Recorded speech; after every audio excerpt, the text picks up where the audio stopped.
Now, you might have heard that all schools in and around Abuja have been told to shut and send children home amid security fears in Nigeria's capital city and nearby Nasarawa state. Intelligence reports suggest armed groups are planning attacks in several states, including in Abuja. Not surprisingly, the news has caused fear and concern. People in and around Abuja have been feeling uneasy since armed men broke into a prison in the city and released hundreds of criminals a few weeks ago. On Sunday, at least 3 soldiers from an elite unit of presidential guards were killed in the Buhari district on the outskirts of Abuja. They'd been responding to threats of an imminent attack on the Nigerian law school located in the area. This level of insecurity in the city is unprecedented since President Buhari took office in 2015. On Wednesday, in a move highlighting the failures of Mr. Buhari's government in dealing with widespread insecurity across the country, opposition senators gave the president a 6-week ultimatum to find a solution to the security crisis or face the possibility of impeachment. Security agencies have recently beefed up their security presence at strategic locations within Abuja, but this seems to be doing little to allay fears. Well, for more on this, I'm joined now in the studio by the former spokesman of the Nigerian Army, Brigadier General Sani Usman. Thank you very much indeed for coming in. Thank you very much for having me on your program. Help us assess the fact that the security threat is back once again in Abuja, so much so that schools in the capital have been shut over fears of attack following intelligence reports that armed groups are planning attacks in several states, including the Federal Capital Territory. Well, I think the problem happened because of inability to follow through some of the established framework or other, strategies. Take, for instance, I know there is a protection of school. Given the security challenges, what have we been doing about it over time? Then not only schools, what of critical infrastructure, given the myriad of security architecture, the agencies we are having in this country. So basically, that is it. But beyond that, I think some of the issues actually exaggerated and are overblown out of proportion because it is not the way it is. For instance, the attacks that happened at the outskirts of Buhari, and I personally was there, and I know firsthand, yes, things do happen, but it is not at the magnitude of what happened actually. When you say you were there, what do you mean? Yeah, but because I applied the road. I was in Buhari. Beyond that, I was even in Kaduna, and I dropped. So I know. And beyond that, what I'm trying to say here is that I think the issue is lack of communication. Whatever is going on, there is the need for people to be carried along and be informed. I know there are security considerations, quite right, but there are issues that you need to, allay the fears of the public. Now, as it is, given these happenings and all the rest, closure of schools, government ought to have addressed not just the principal or the parents, Nigerians, why they are closing the schools. And beyond that, again, what are they doing and what measures are being put in place? But you don't disagree with the move to close the schools, because obviously this is asymmetric warfare and you don't quite know where they're going to strike. And that means you are making yourself helpless. And that is exactly, if you are looking at the issue of, yes, you have to be really concerned about the, safety, especially of the pupils or students of the various schools that we have within the environment that are being threatened. But given the experience we have had, since 2014, what happened with the Chibok school girls and Kankara and Jangebe and Niger State too, what measures have we been putting in place? There were seminars, conferences, suggestions and recommendations. Why haven't we implemented them to the point that we are in now? Well, that's what frightens people. That's why people are scared, because, as you correctly pointed out, those things haven't been implemented, and they're wondering how prepared Nigerian security forces are to deal with such a threat. I can rest assure you they have the capacity. It's just that... well, how can they have the capacity when it keeps happening? There is issue of coordination. There is issue of coordination. Take, for instance, what happened at the correctional service. You know, there was information available that there is every likelihood that will be treated. To what extent have you coordinated the security architecture to live up to that responsibility? That is one question. So the problem is not beyond redemption. That's all I'm trying to tell you. But if we can coordinate and get our acts right, now over time there is noticeable divisible tendencies among the components of the Nigerian society, and people are becoming so disenchanted, and all the rest. People who are supposed to support, people who are supposed to cooperate are not cooperating. And unless you get people to cooperate and support, as enshrined by the National Security Strategy 2019, then we have a problem. So how do you do that? Because if you have a leadership that is very lethargic, and that's the impression that people have. I mean, up till now, you would have thought that the president would have addressed the nation, given so many things happening. How do you do that? I mean, what would your recommendation be? You see, the problem is that we have to look at the government holistically. Yes, somebody has to take responsibility, but beyond that, what do we do with other people who are statutorily responsible for doing certain things that they have not been doing? Yeah, but you talked about calming fears. Exactly. The person who is most able to calm those fears, the person who can go on television and address the entire nation, not one section of a nation or one school or whatever, is the president. I mean, beyond you the have president, to agree also with that. there are other officials. No, of I the understand, government. but what I'm talking about calming frayed nerves in a situation of utter volatility. People want to hear from their president. That's why you see presidents, when there's a shooting somewhere in the United States or whatever, you find the president jumps on a plane and goes there to reassure people. It shows that there is the presence of the constituted authority there, and there's no greater personification of that constituted authority than the president. Well, I don't hold brief for the government, and I know each system has its own way of doing things. Well, it's a rather bizarre way of doing things, possibly if you ask it might me. be so, but what I want you to understand, it might not necessarily be the president, but let there be people once in a while to be proactive in carrying the people along. Okay, let me put it this way. You understand? Yes, I understand what you mean. Whatever that is happening, even before it happens, you prepare the mind of the people. There are people, you know, the government has so many, you know, layers that you can be able to, you know, at least a person. So it might not necessarily be the president. Okay, let me tap into the communication gap, I quite agree with you, is there, but we should be able to, you know, step up our game and be proactive in carrying the people along. Let me tap into your knowledge, because you obviously know a lot about the army. You were their spokesman. You are very articulate. We know that President Buhari has been meeting his security chiefs, and there's been something of a reshuffle within the last day or so within the ranks of the military. What difference is that likely to make? Well, I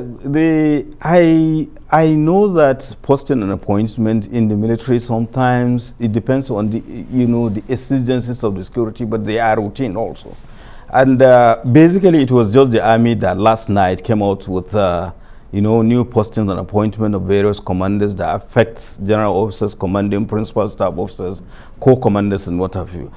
Normally the military has a timeline that some people have to stay in a particular appointment, and some people... So is this routine? It is a routine thing, right, but normally it is equally a welcome development, because if there are things that are going wrong in a particular place, somebody could see it from a different perspective, but the template remains the same. So it's basically the same thing. And if you are talking about, you know, the National Security Council meeting and the army, but it could have affected the armed forces, not just necessarily the Nigerian Army, because what you have is just the posting of the Nigerian Army. And you look at it, we are in July, towards the end of July, you know, on quarterly basis they release postings.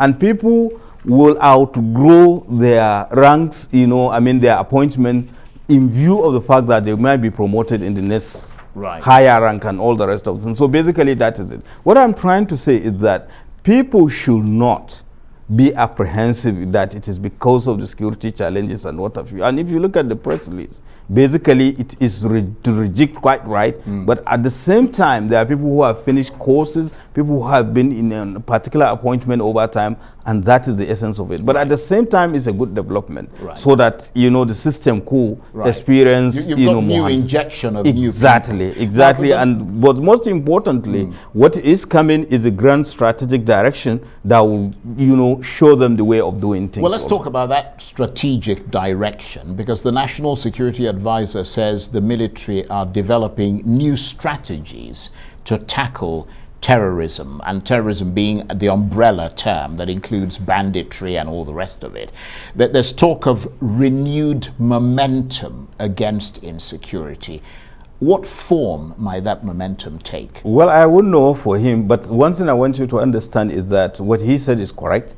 I don't know what form it will take, but I can rest assure you the military are not resting on their hours. But beyond the military, we always make that mistake. Everything has to do with the military. When you are faced with security challenges, you know, as manifested by terrorism and insurgency, there are other components of the society. That's a very good point. That need to. That's an excellent point. And that brings me to my next question, because the issue has been raised that the police are better placed to handle the growing insecurity in the country than the army, that they have both the intelligence structures to handle internal security and the training, and that they are more approachable and more community-based, as opposed to the army, who are more remote and less connected. What is your take on that? Absolutely. What I want you to understand, actually, bulk of the security challenges that we are having in the country stem from the simple fact that we neglected or completely dismantled our policing system. Otherwise, I kept on asking, to what extent have we invested into our policing system over the last 20, 22 years that we have been into democratic governance in this country? If you are going to look at it, it's dismal. In terms of the number, in terms of the training, in terms of the equipment. And even at that, we know that democracy requires a lot of things. And it is, there is bureaucracy, there should be kind of tolerance, understanding, and exchange among, you know, because you cannot force people to do things. Coming out from, you know, military administration, where you have so many things that are done with the fiat of a decree, with immediate action and all the rest. Have you conditioned the Nigerian person? Have you conditioned the Nigerian institutions for that? I know that for the military, I know there was a 15 years transformation process that started from 2000 to 2015, you know, that hinge on attitudinal change. But even beyond that, there are doctrinal doctrines that are supposed to go, and, you know, other buttons that are supposed to go with it. You know, you have to think of the new table of equipment, you know, the training, so many things. So there's the philosophy as well as the philosophy, the psychology. And you cannot transform in isolation of the Nigerian society. So the military is just one component. To what extent have you tried to transform the Nigerian society so that if there are conflictual issues, what do they do? How do you resolve such issues without resorting to violence and all the rest? So basically, these are the things. And unless we go back to the basis, we rejig our policing system.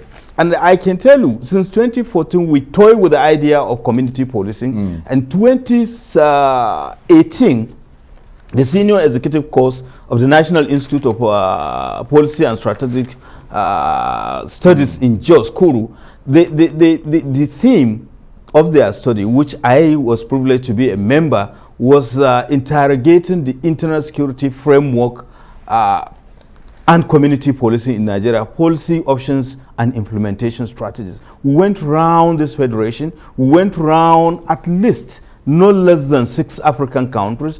We went round no less than 6 other countries outside the African continent, and we came up with a report and recommendations. And one of those recommendations is the issue of community policing. And of course, you know, re-strategizing, improving the well-being of the police. Now, if initially, by November, yes, there was a renewed vigor, but somewhere along the line, it fizzles out. So unless we go back there, retrain our police, equip them, let them live up to the 21st century of the policing system, we will be going around the cycle. Basically, and this knee-jerk approach, the security challenges where you always have the military or other security agencies other than the police, will go back to the same.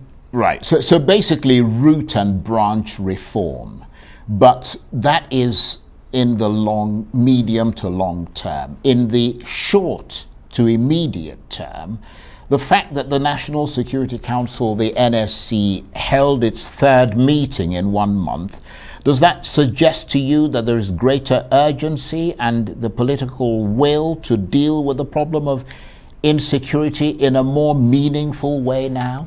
I suppose yes, because it is being responsive to it. That is why they are calling for the meeting. But now let's look at the outcome of the meeting. And beyond the outcome of the meeting, what are those things in place? And you are just be talking about the military. What of the other security agencies in the security architecture? What are you doing about them? Everybody has a responsibility. And to what extent are you harmonizing or are you coordinating that aspect? And I told you that we have the capacity to do that. The thing that the missing links are issues of coordination. And if we coordinate, I think we will solve the problem. But unless we do so, and the coordination will bring in a lot of things. You know, the holistic approach to security challenges. Yes, I understand they were saying the people are not cooperating enough and all the rest, but to what extent have you educated the Nigerian citizens in terms of security? And to what extent have you equipped him or her, you know, to be responsive to these issues? Not that they should carry arms, no, but even by way of giving information, how do they do it? Then beyond that, to what extent are you protecting people that will give you information? It may interest you to know, way back in 1984 or so, the abduction attempt of the then Minister of Transportation, Umar Duko, may his soul rest in peace, you know, was triggered. You know, it was botched simply because a good Samaritan saw unusual things. And reported. So to what extent have you